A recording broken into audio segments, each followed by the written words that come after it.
Bonjour, film lovers! Did you know that you can subscribe to us on iTunes, Spotify, and Stitcher Radio? We also have a website, realnerdspodcast.com, where you can find cool articles and other ways to listen to the podcast. You can also follow us on social, Facebook at Real Nerds Podcast, and Twitter and Instagram at Real Nerds. You can also call us at 720-6nerds5. We will listen to it, we will play it, and we will probably commentate on it. Also, email us at realnerds@gmail.com. Anyway, enjoy the episode. Camera, action! Well, a real nerd knows who shot, and a real nerd can follow the plot, and a real nerd Just can... talk film! I'm sorry. Take it outside. Well, a real nerd knows who shot, and a real nerd can follow the plot, and a real nerd will give it all they got. Lights, camera, action! Real nerds. This is Real Nerds Podcast, unofficially the official podcast for all your movie needs. I am Ryan, and I am joined by the other OG Real Nerd, Brad. Brad, how's it going? Not bad. It's a long work day. How you doing? Yeah, I'm doing good. I had a lot of meetings today, too, and I wasn't even working, so I feel your pain. Meetings are, they don't sound exhausting, but really they are. Oh, yeah. And in a cerebral way. I wish I could tell people what my meeting was about, but it's just one of those things where it's mentally exhausting. More police corruption, I'm sure. Yeah, that's exactly. No, it's a lot of law and things like that. And you just get, not like it's hard, but you're just always thinking, and you have to look at how cases are written, and it's just a lot of thinking. And then people have opinions about it, and yeah. Anywho. Yeah, in a profession where you really can't make mistakes. Like, you really have to be held to high standards. So you can't say, like, I'm going to take it, I'm going to blow this off mentally. Yeah. Yeah, no, it's on your game. Yeah, it's, that's the part that I think a lot of people don't know is about 95% of my job is literally driving around and not doing very much. But about 5% is constant knowing what you have to do, how to apply it. Am I doing the right decision? Do I know what I'm doing? And so you're constantly thinking while people don't like you and call you names and stuff. So it's mentally it's a tougher job than I think people know.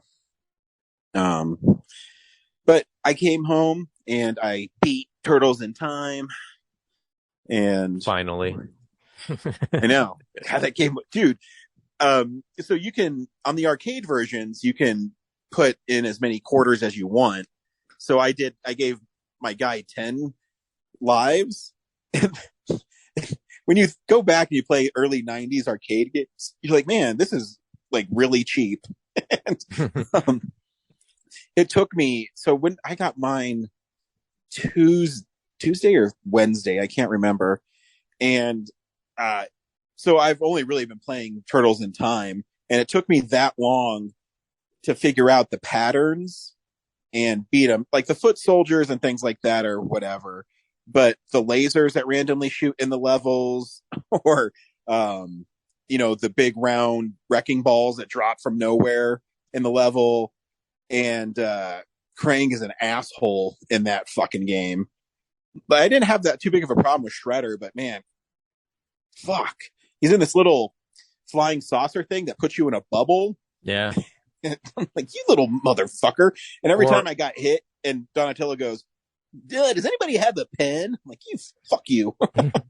He drops those like little robots, and then sometimes the bubbles are like retro mutagens, so you just turn into like a tiny turtle. But still, I'm surprised it took you that long, because I don't know, maybe I'm just great at the game, but even like you said you had 10 lives. Did you play the arcade one, or did you play the Super Nintendo one? I haven't dug into the Cowboy collection, but just the cartridge, the home version alone, like, you crank your lives up to 10, you should blow through that in about 2-3 hours. I did beat the Genesis version. It's called Hyperstone Heist. And that one wasn't as hard because they don't have as many characters on the screen. Yeah. So, It's a little weak. Yeah, the arcade one took me a little longer because towards the end, the foot soldiers are just being beamed up, basically. And there's parts where you're on a screen where there's probably 10 of them. And then some of them have this green frisbee they throw that keeps on coming back. And you just got to make sure that you're kind of on your A game, using the full screen of up and down and jumping at the right time. It's really just figuring out their patterns and moving your turtle at the right speed. You know what I mean? Yeah. And I tried to be, Raphael and Michelangelo. I can't do it. I'm not good enough. So I always have to be Donatello because he has a reach. Yeah. Raphael's tough. Yeah. He's that like really close quarters reach. Yeah. The only thing that Raphael has is he's a lot faster than the other turtles. Yeah. So, but I'm having tons of fun reliving these games. Just stuff I grew up on and just re-experiencing it. And it's just fun. So if you want, get the Cowabunga collection. It's amazing. Yeah, it's incredible. But we saw a movie this week. Well, I saw it this week. I don't know when you saw it a while ago. Probably a month ago. how this podcast works is we tell you if we recommend the film or not, play the trailer, then spoil the film. And we've been doing this for 11 years. And this week we saw I Love You, Dad. And I Love My Dad. Yeah. I Love My Dad. Thank you. I think you're about to say I Love You, Man, which is a movie from long ago. Yeah. Man, that is like 12 years old. So yeah, Brad, do you recommend I Love You, Dad? I mean, if you want to sit in awkwardness for an hour and a half, sure. I think it's a fun movie, but it is a tough sit. I agree 100% with you. I actually really enjoyed the movie and I do recommend it. And I think you should watch it. But the whole time I'm watching it, and I'll get into it after the trailer, but I'm going, he can't keep going further, can he? He can't keep going further. And just when you think he's going to come out of it and finally like learn his lesson, he just digs his grave even further. Oh yeah. Here's the trailer for I Love My Dad. I took some steps in setting healthy boundaries and blocked my dad online. He's never really been there for me when I needed him, and I'm done with that. Did you delete your profile? Kind of the main way I was staying in touch with you. My ex blocked me one time, and I just started a different page under a different name. I'll check it all the time. She never even knew. I just started a different page under a different name. I met someone online. She's like smart, funny. And you've like talked to her on the phone and stuff? Obviously. Soup. So, how's it? So, how's it going? Good. This is creepy as... This was your idea. That was my ex-girlfriend. This is your child. I mean, what if he's already masturbating to this? Would you be up for a quick phone call? It's just a little weird that we've never actually talked. Could you call him and be the voice? What are you wearing? Sweatpants and a Red Sox shirt. What about you? Just a dress. No panties. This is incest. No, it's not. I'm doing this to help him. He thinks he's in a relationship. This girl's the love of my life. Keep your expectations low. She could be like mean or a scammer or your dad.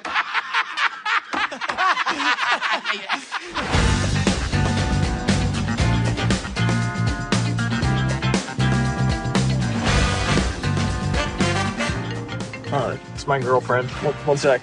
Becca, hello? Hey, Becca. Hello. I'll call you in a little bit. Not there, huh? Can I pretend kiss you? Look, you asked for my help. Internet kiss your son. That's gross. Do you love him? Yes. Just kiss him already.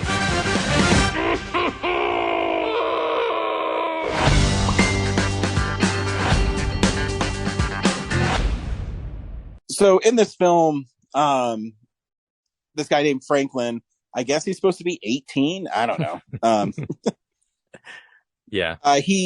They never really fully explain it, but he obviously tried to commit suicide, and he blames his dad for a lot of the issues in his family. Him and his mom and dad are separated. Mom lives in Massachusetts and dad lives in Maine.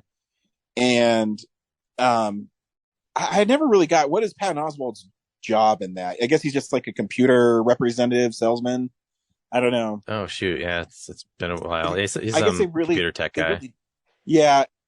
So he's trying to reconnect with his son, and his son is blocking him out because he thinks his dad is the negative influence in his life. Because they never really explain. At least I don't think I missed anything where he says why he committed suicide or why he has suicidal ideations. But he blames his father for this stuff. And well, growing up, like his father just built a fake false world for him. Yeah, I guess that's like his explanation to his quote unquote girlfriend is that his dad is just a habitual liar and pathologically lies about stuff that he doesn't need to lie about. So in an effort to reconnect with his son, he gets an idea from his coworker that he should create a fake account on Facebook and become his friend, which he does from this waitress he meets at a diner up the street from him. And he ends up creating a relationship with his son and basically catfishing his own son. And he gets in so deep constantly that Brad, I don't know. When I was watching it, I kept on like, dude, now you have to tell him. You have to tell him now because this is getting really weird. Like I thought by the time they were supposed to meet in person, like that would have been it, and they still found ways to just make the situation so much worse. Yeah, because the phone sexting thing where he was talking to Rachel Dratch's character and copying what she was saying and giving it to his son. Oh, and then later on where they shatter the glass of, he tells his son this is what happened, and it's them like making out and doing the sex together. I'm like, oh my God, I can't. But yeah, it's a really funny movie in the most uncomfortable way possible. Like think of like the Scott's Tots episode. Yes. Up to 20. Yeah. And you can't leave and you're stuck there instead of, in the Scott's Tots where he's only there for, I don't know, 10, 15 minutes. Here you're stuck for an hour and a half and you can't leave because in a way, I think it works. Patton Oswalt's so good in the movie that you sympathize with him because you want him to have a relationship with his son, but you also don't want him to have it that way. Does that make sense? Like he shouldn't be rewarded. Like you get that he wants to have this relationship with his son, but the fact his ability to go about it is just so perverted that like you don't want him to be rewarded for it. Yeah, because there's also a really great moment in it that's really small, but he leaves and then he tells his son that she's moving to California. Well, the dad, as the woman, is moving to California, and the son is heartbroken. And the dad says something that a lot of us as men, say to a guy who's heartbroken is, like, fuck her. You know what I mean? And when he said that, his son still got upset. And I think that's when he realized that he made a really, really big mistake, more so than he thought of previously. Because it's just a small moment, but then he realizes how much his son cares about this person he's never met. And he's so vulnerable, emotionally and, mentally, that's how he fell for his dad's catfishing scheme. Yeah. I also got a kick out of, it's one of the few movies that I was really impressed by the ending. At a certain point you're like, okay, well, how is this going to resolve itself? I'm generally like, I don't know. Like, it just seems like this should have been over when he tries to kill himself in the pool and it just keeps going. Mm-hmm. And the fact that his son turns his tablets on him, Yeah, and kind of sort of catfishes him back. Yeah, that was kind of a sweet ending. yeah. But what really works well is so his son Franklin, I forget the actor's name, but he's also the writer director. Yeah, Is he does this long zoom in on him, and he gets this like little small smile on his face. That did he do it because he does want to try to repair his relationship with his dad, or did he do it to fuck with him? You know what I mean? yeah. I think he wants to, because the end title card says "for my dad," and at the beginning it says the story is true, even though my dad says not to say that part. It sets you up, and it's a small movie, but it's really well made. I mean, I had fun watching it. Yeah, it's a little bit of a road trip movie. So yeah, I think once Franklin, that's the son, right? Yeah. Yeah, once he kind of gets over the loss of this imaginary person that he fell in love with, like I think he by that point he understands, like, hey, I really had this cool adventure with my dad. As humiliating as it was, he did help me learn to, like, he did a couple things, like taught me to be tougher and learn how to drive and all that. So, and because he got them that internship at the gaming video game place. I mean, he did it in a fucked up way, and I would never do this to my own kid, but I think that's why his dad you actually like his dad, even though he keeps on making mistakes, is because he is sympathetic, and all he really wants, is a relationship with his son. Yeah, and he wants to do the right thing. He just does it in the wrong way. Exactly. So, and you're right. They build this relationship that they didn't really have on this road trip, and even though he was lying, he still was willing to go pick his son up and drive him to this woman.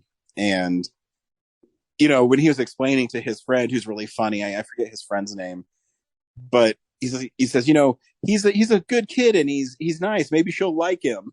And you're going, what the fuck, dude? What are you doing?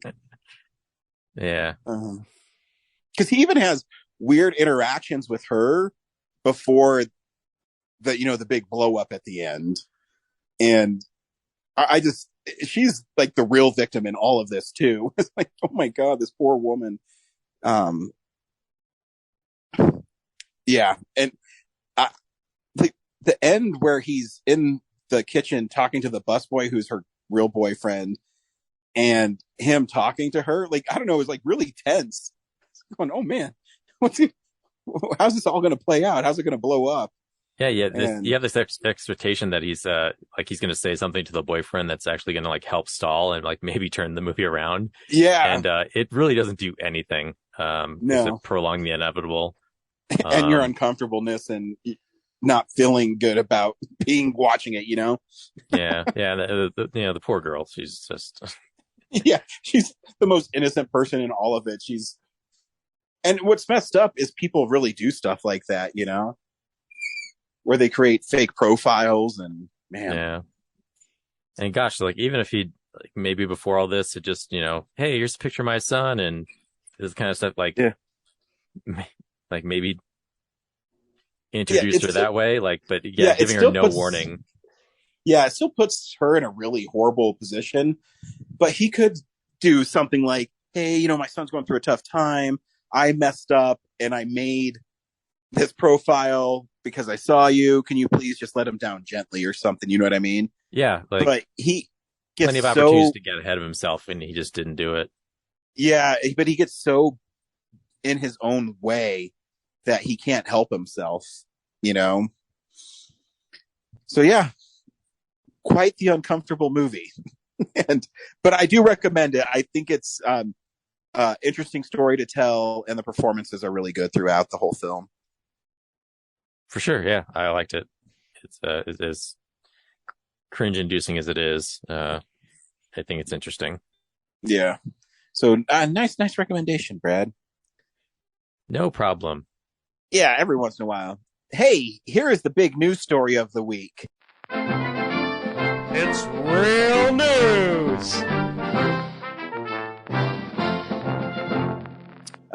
DC is still looking for their Kevin Feige. They were in talks with a producer from the Lego films. His name's Dan Lin, but he's also a really good producer. He did a lot of franchise stuff, and so he was being tapped as, hey, this guy could, potentially right the ship for DC, and he backed out because he still wanted to keep his production company part of making films as well, and Warner Brothers is saying, no, we're not doing that. He probably was like, do I really want to be attached to this shit show? Yeah, exactly. Like the management the way it is right now. Yeah, I don't know what they're going to do. I mean, I think the Flash that's going to come out, I think they're going to add some sort of tag scene where it's going to obliterate the DCEU. And they're just going to focus on movies they know will do well, whether it's Aquaman or the Batman, because they have a way to get out of it because of what that movie is already setting up. And when these guys took over and they're shooting Ben Affleck now in Aquaman, I think they're going to cut Michael Keaton's role in the Flash. I think so too. That's a real shame. Like a lot of people were looking forward to that, and I just don't see how they keep it at this point. Yeah, because now it doesn't make sense because he was in Batgirl that they just canceled for no reason, and yeah. So I don't know, man. It seems like every week there's something else that they keep on messing up, and they don't know how to fix it. And you read about why streaming, they got rid of some episodes of shows because no one watches them and they have to pay royalties on them and stuff. Okay, that's fine. But how they handled everything is just, they bungled it from the beginning. I mean, the best you can do now, I think, is just greenlight a Batman Beyond movie and then pull Keaton in for that. I think people would be. I think that's a great idea. I mean, I think that's what everybody wants. Yeah, that's what the fans want. So just do that, and because you gotta earn some goodwill. Because they also canceled DC Fandom. So it's like, what are you guys doing? But I mean, what are they going to advertise? Because they pushed all the movies that you saw in last year's Fandom to next year, and they've got nothing in the pipeline after that. So yeah, and the director of Shazam, he says, my movie's done. I'm not doing any reshoots. They just decided to move it. So I don't know, man. Yeah, nothing to show. I don't know. So I don't know what they're doing. Not a great time to be a DC fan. Yeah, so maybe next week we'll have like a different news story that we can talk about. They're supposed to do a Nintendo Direct next week that's going to have a bunch of Legend of Zelda news, and maybe that'll be a fun news story. About damn time. I know. Breath of the Wild 2. I heard that they're going to have remasters of Wind Waker and Twilight Princess. Yeah, like 4K. Available. Yeah, on the eShop. So, I'm down to get Wind Waker again. I fucking love. That's my favorite Zelda game. So yeah, I have an HD, and that's pretty okay. Yeah, I just I don't have my Wii. 4K make it.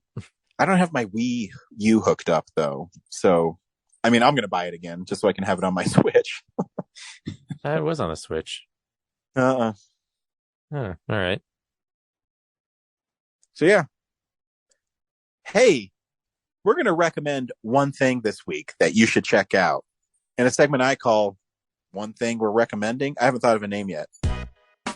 So, this is the stuff we've been watching.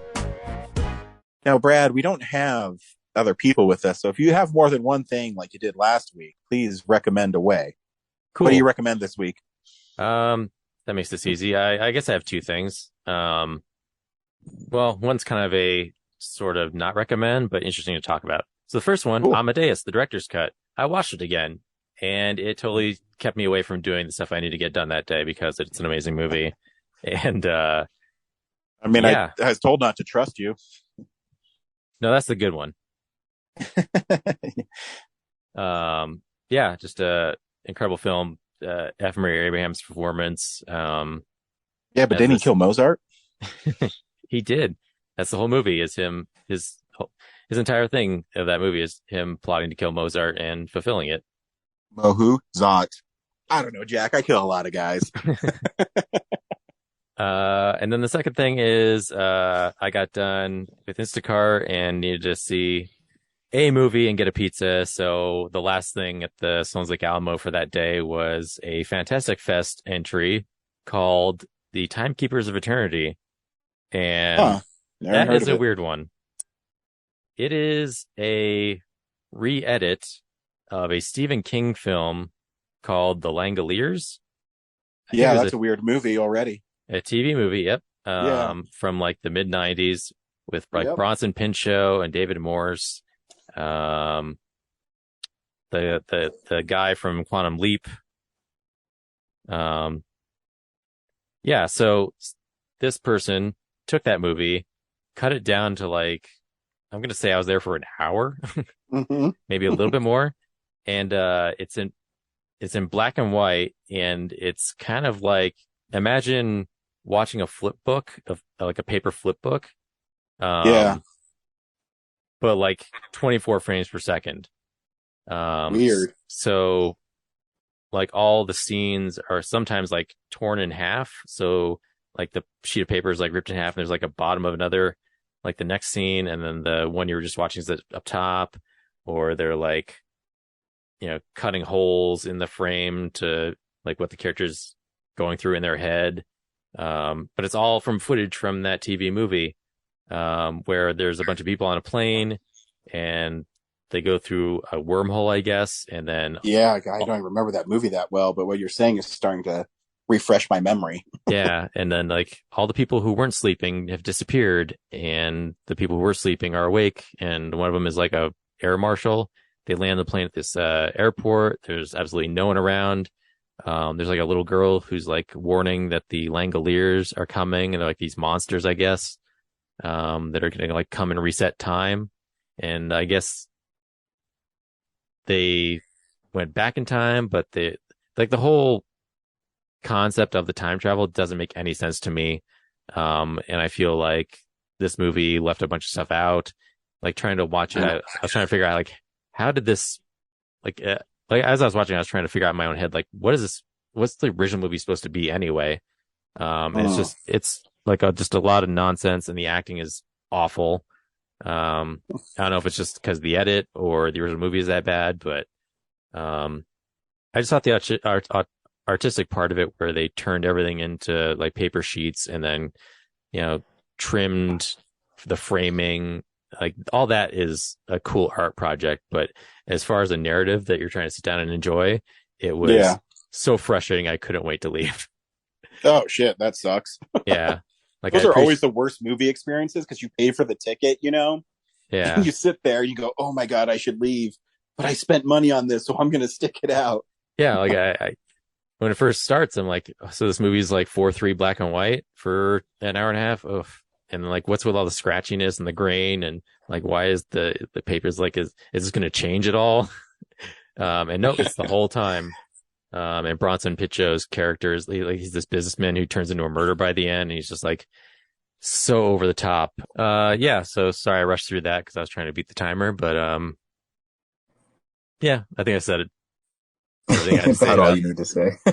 Yeah, I hope that made sense, because it didn't feel like I tried to make sense of something that didn't make sense. I mean, I got it. I remember the film, and I remember watching it because there was a time when, where you're saying, oh man, I got to watch this new Stephen King thing. And then you watch and you go, this is a piece of shit. Yeah. In the 90s, there's a lot, it seemed like Stephen King movies were pieces of shit. I remember like they have commercials for his books. Oh yeah, you're right.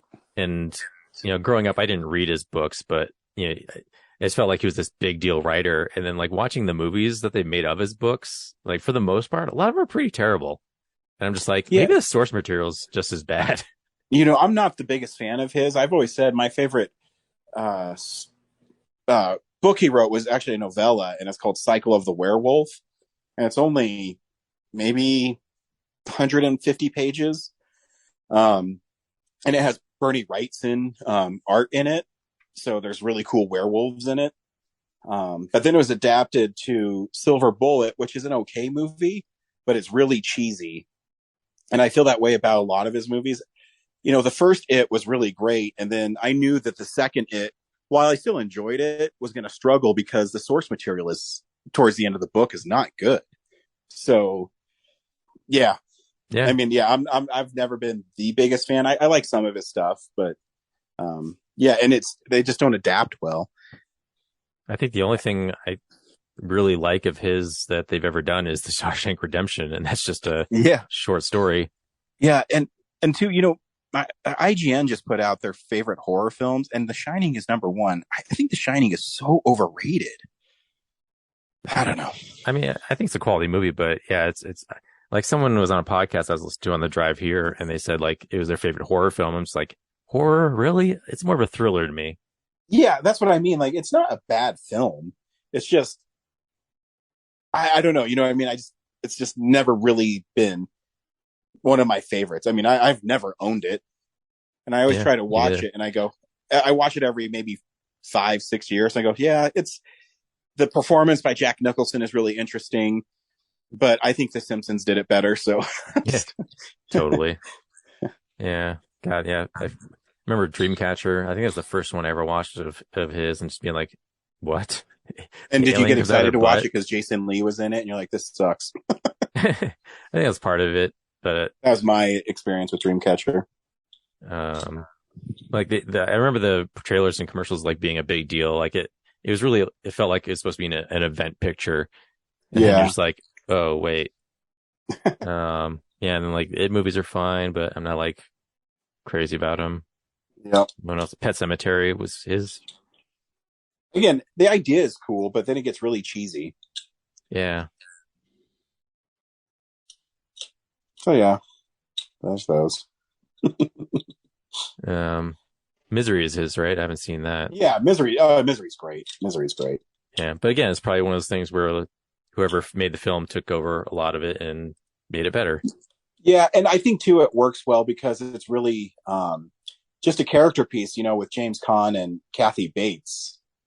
And so you have two great actors that are basically in the majority of the film. There's not very many other actors in it. So as long as those actors bring it and, you know, it's directed well and there's no aliens or supernatural stuff. Yeah, there's no supernatural stuff. It's really just a crazed fan. So I think that's why it works. It's interesting that Stephen King is like more revered for his horror stuff, but his press stuff is probably his non-horror sci-fi stuff. Yeah, no, I don't disagree. Yeah. How'd I get on that tangent? Oh yeah, The Timekeepers of Eternity. That was the weird movie I saw. And I thought it was worth talking about because it's visually just so unlike anything you've ever seen with that whole paper tearing effect. And that sounds like why it's probably entered into Fantastic Fest. Indeed. Yeah, and then I got Hard Target on 4K, so that was fun to rewatch. And oh man, is that transfer spotless? I know, it's great. It's the Kino Lorber one you have, right? Yeah. Yeah, and the special features are awesome on it. Yeah, it's cool. Like it's like the movie is okay, but it's okay in like a fun 90s way. You know what I mean? Yeah, like, Lance Henriksen is like so over the top. It's great. Yeah, the part where he fights those dudes in New Orleans at the streets when he's wearing like on the car at the beginning, I really like. Oh yeah, because they're messing with that one girl for some reason. I don't know where those guys came from. I guess just a reason for him to kick their asses. Well, he told her, don't just pull out money and show it to everybody, because that's right. Yeah, I forgot that part. Dudes will just swarm you and try to take it from you. One of my favorite cuts is when he tries to get a job on the boat, and she makes that proposal to him, like, "Hey, come work for me." And he's like, "No, I'm going to do the boat thing." And then he gets rejected from the boat, and then somehow he just like ends up. Like suddenly he's just standing in front of her car, like next to a forklift, like out of nowhere. Like, what a weird. Yeah, you're right. I guess he teleported. I mean, it's John Woo, so I mean, it looks cool, and you know, sometimes you just throw logic out the window. It's cool. So yeah, that's it for me. Cool. I'm going to recommend two things too. I mean, I already talked about Turtles, the Cowabunga collection, but I'm also going to recommend a game that's only available on PlayStation, but it's really fun, and it reminds me a lot of Running Man with Arnold Schwarzenegger, which is adapted from a Stephen King book. I mean, and in it you are on roller skates, and you have to go into each of these arenas and take out people that are shooting at you. So there's snipers and guys that have like batons and handguns, and you don't have any ammo. And the only way you get ammo is if you do tricks. And the controls are like Tony Hawk Pro Skater. So I was able to jump in and play the game really easily. For some reason, my brain remembers Tony Hawk controls, and the soundtrack is 80s synth. And so it even has the feel of the Running Man, and the graphics are awesome. They're that cell shaded from kind of like Jet Grind Radio, but done, for a PlayStation 5. So it's an amazing looking game. It's really fun. It's funny when you said roller skates, that's the immediate I thought of was Jet Set Radio or Jet Grind Radio. Yeah. And it has the same feel to it. And like, it's like a mix of that with Tony Hawk with the Running Man. I tell everybody should check it out. It's really fun. So yeah, I've been playing a lot of that. And the only movie I'll recommend this week is, because I've been busy, is I went and saw Spider-Man No Way Home Extra Fun Edition at 4DX. Was it extra fun, Ryan? It was. I can see why they cut the majority of it. A majority of the new runtime is with Betty Brant interviewing students about the blip, Peter Parker, and his he's Spider-Man, and so they have funny moments, and then they have what do you call it? Like they have Peter Parker on the show, and Ned Leeds is there, and she's their ex-boyfriend and girlfriend, so she grills them on that. And then there's a lot of extended scenes by a couple lines where they just went on a little bit, and they're all actually really good. I mean, really the only thing I can see them cutting is the Betty Brant interviews. Not that they're not fun. It just takes longer to get to the actual story. And so it was lots of fun. The ending with MJ and Ned is a little longer. There's a few more lines there. And the three Peters together, their banter goes on for about another 2 or 3 minutes. So it's pretty funny. And when Cal and I saw it in 4DX, everything was working. They had like smoke going. When Sandman and Electro were fighting, there was lightning bolts and pine scent coming in. Nice. When they were fighting on the Statue of Liberty, and they made that portal and the water hit the lizard, the water hit us. When Spider-Man is standing in the rain after Aunt May dies, like the water came out. So it was really fun. They finally listened to all my angry letters. Yeah, you got them. So yeah, it was lots of fun. Do you feel shortchanged now that the Blu-ray came out before this, and now there's just like all that stuff is missing? It could have been on the Blu-ray. No, because I don't think there's anything on it really that adds to the movie. I mean, it's lots of fun, and I'm sure they'll have a Blu-ray of this come out, and I would get it. I would tell everybody to get it just to hear the Peters talking is really fun, and they had a really fun intro with the 3 actors before the film, and I mean it was fun, and Kellen loved it, and I mean that's all I care about, So yeah, if you have the opportunity, I don't know how much longer it'll be in theaters, and I'm guessing it might leave 4DX this week, but yeah, you should check it out if you got nothing else going on. I promise it's a good time. Did I talk about funny pages last week? I don't think so. Damn it, that's what I thought. I don't know if I'd recommend it, but it's another thing I just want to talk about because it's a movie in theaters. So yeah, it's this movie called Funny Pages about this high school kid who wants to drop out of high school and just draw comics. Cool. Yeah, right up our alley, right? Yeah. And it's I guess it's produced by the Safdie brothers. And the trailer looks really good. And for the most of the movie, you're kind of into it, but the ending just like goes nowhere really. And the lead character, the kid, he drops out of high school. He goes to, oh shoot, I think, yeah, Jersey, gets an apartment in Jersey with like these weird old guys, starts living there, trying to start up comics. He works at a comic book store. And he's sort of elitist about his art. So like his best friend wants to draw too, but he's constantly discouraging him from doing it. And like, he's not like a DC Marvel artist. He's like a Crumb or what's his name from American Splendor? Harvey Pekar, like those types of comics. Yeah. So yeah, he's a bit of a snob about it. And then it amounts to like, he does his high school art teacher gets killed in a brutal car accident, or a gruesome car accident. And he has some of his art, so he breaks into his teacher's house to get it. So he goes to court, and then he starts working for his public defender, and then she's defending this guy who was like a color separator for Image Comics. So then this kid like tries to like hang out with him to like get insider tips and everything, and that guy's like a total violent asshole. Oh shit. And then the kid invites him to his parents' Christmas gathering or whatever.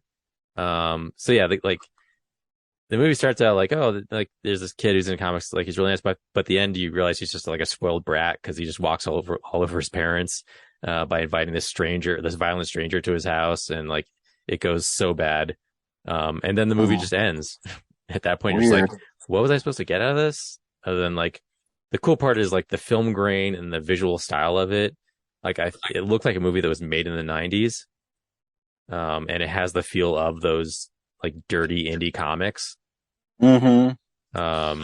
But yeah, I just, by the end of it, I was like, okay, so I just watched an hour and a half of just this bratty kid, like a little window into his life of making like a dumb decision. Cool. Interesting. So where did you see that one at? It's the C Film Center. So I think it's on demand already, but yeah, but I still thought it was an interesting watch. But yeah, I was, based on the trailer, I was like geared up to be like, oh, this is probably gonna be my top 10, and yeah, didn't get it. Not gonna make it. Huh. That sucks that like you like a movie and then the ending just lets you down like that. Yeah. Just like, really? You're ending it here? Thanks. Awesome. Yeah. Actually, since we don't have the other guys here, how much do you remember of Donnie Darko? Nothing. I'm not the biggest fan of it at all. Yeah.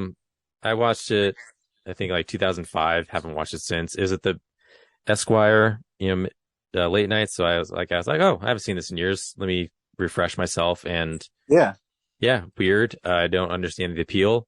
It's funny in parts, and there's a lot of famous people in it, but like the science or whatever that's trying to go on with the again, another time travel-y plane thing. I was just like, yeah, okay. Like it wants to say a lot of stuff, but I must be stupid because I don't get it. No, it's not you. It's one of those, I feel like an asshole saying this stuff, but it's one of those films that I think people love, but for some reason that I'll never understand. It's one of those films that might be more connected to a time in their lives that they enjoy rather than the material itself. Yeah. Like, 'cause I just never got into it at all. I remember when I did watch it the first time, like we were with like another bunch of people, and afterwards they explained it to me, and they did make it make sense. But I don't know, what, 15, 20 years later, I can't remember what they said to make it make sense. So, just straight up watching it. And what I watched didn't feel like anything, like I couldn't remember anything as it was going. I was like, oh, like it totally felt like I'd never watched it before. Yeah. I know, James really likes it. So maybe we should ask James why he likes it. 'Cause I don't know. I don't know the answer. Yeah. James, explain it to me again. 'Cause, like I remembered Frank, like obviously that's the iconic thing from the movie, but everything else around it, I was like, huh. Like I forgot it was set in the 80s and, Yeah. I don't remember anything from it because I saw it so long ago. I mean, I remember obviously, like you said, the iconic stuff, but after that, I'm good. I don't know what else I remember about it. So yeah, for real this time, I'm done. Okay, no worries. Good news. Our Friday the 13th 3D screening is back in the theater. My ticket has the theater on it. Which is, I guess, next week. Good. For next week's, I was hoping that we could do Pinocchio. Unless there's a movie you want to see in theaters. I mean, I think the buzz on Barbarian's good, but I get that Pinocchio is more of a real nerds highlight. So I mean, we can do Barbarian if you want. I mean, we can just watch Barbarian. We don't have to actually do an episode on it. Cool, yeah, because I want to do Pinocchio because it's my favorite, animated film of all time. And there's a really funny clip they released with, Tom Hanks as Geppetto, and he said, and Pinocchio says, "I'm sorry for not going to school," and he says, "You didn't go to school." And Pinocchio says, "And I'm sorry for becoming famous." He says, "You became famous, and I'm sorry for getting us trapped in the ocean." And then Geppetto says, "You did all this in one day?" It's funny. So we'll see. And it's Robert Zemeckis. Maybe it's really good. Yeah, I didn't know that. Yeah. Found that out recently. I knew it had Tom Hanks and everything, but yeah, I didn't know it was a Zemeckis movie. So hopefully it'll be fun. Who knows? Yeah. And then after that, we got what? Clerks 3? Yeah, I believe so. Cool. So until next time, we'll see you at the movies. Bye. Well, a real nerd knows who shot up. A real nerd can follow the plot. And a real nerd will give it all they got. Lights, camera, action. Real nerds.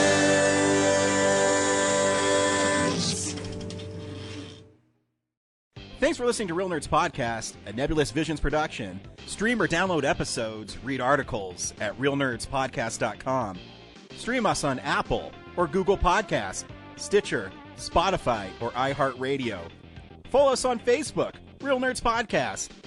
Twitter and Instagram, @Real Nerds. Watch us on YouTube, Real Nerds Podcast. Email us at realnerds@gmail.com. Call us at 720-6nerds5. Thank you to Sparks Mandrill, Mike at Plan 9 Studios, and Bolognium for all of our groovy theme songs. And that's how you fucking do it!